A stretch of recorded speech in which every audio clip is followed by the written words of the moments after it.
Hello guys, welcome back to my channel. सबसे पहले मेरे तरफ से आप सबको राधे राधे। आज मैं अपने चैनल पर जो गीत लेकर आई हूँ, दुल्हा दामाद परिछावन गीत है भोजपुरी में। आप लोग लास्ट तक देखिएगा, बहुत ही अच्छा है, बहुत ही प्यारा है। भोजपुरी में दुल्हा का गारी गीत है। अच्छा लगेगा तो कमेंट में ज़रूर बताइएगा। कतेक सुंदर दुल्हा तू पैदल काहे अइला, कतेक सुंदर दुल्हा तू पैदल काहे अइला।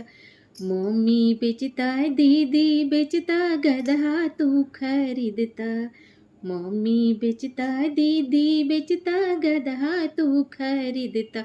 कतेक सुंदर दुल्हा गदहवे चढ़ के अइता, कतेक सुंदर दुल्हा गदहवे चढ़ के अइता।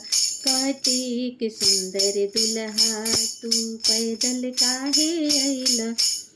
दीदी बेचता चाची बेचता, दीदी बेचता चाची बेचता बकरा तू खरीदता।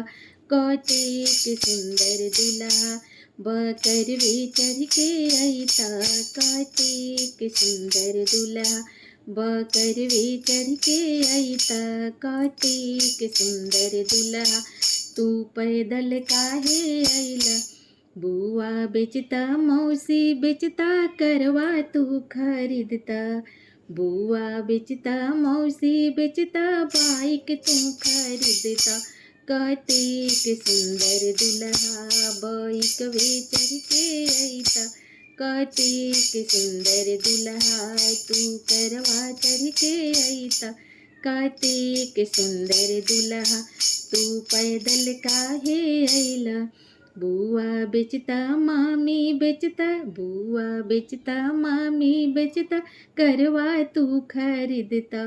कतेक सुंदर दुल्हा तू करवा चढ़ के अइता, कतेक सुंदर दुल्हा तू करवा चढ़ के अइता। कतेक सुंदर दुल्हा तू पैदल काहे अइला, कतेक सुंदर दुल्हा तू पैदल काहे अइला। कतेक सुंदर दुल्हा तू पैदल काहे अइला। अगर मेरा ये भोजपुरी लड़का गारी गीत आप लोग को अच्छा लगा होगा तो कमेंट में ज़रूर बताइएगा। फिर मिलती हूँ अगले गीत में, तब तक मेरी तरफ से आप सबको राधे राधे। अगर आप लोग मेरे चैनल पर नए होंगे तो बेल आइकन को प्रेस कर दीजिएगा, ताकि मेरे नए नए वीडियो का नोटिफिकेशन आप लोग के पास तुरंत चला जाए। फिर मिलती हूँ। राधे राधे।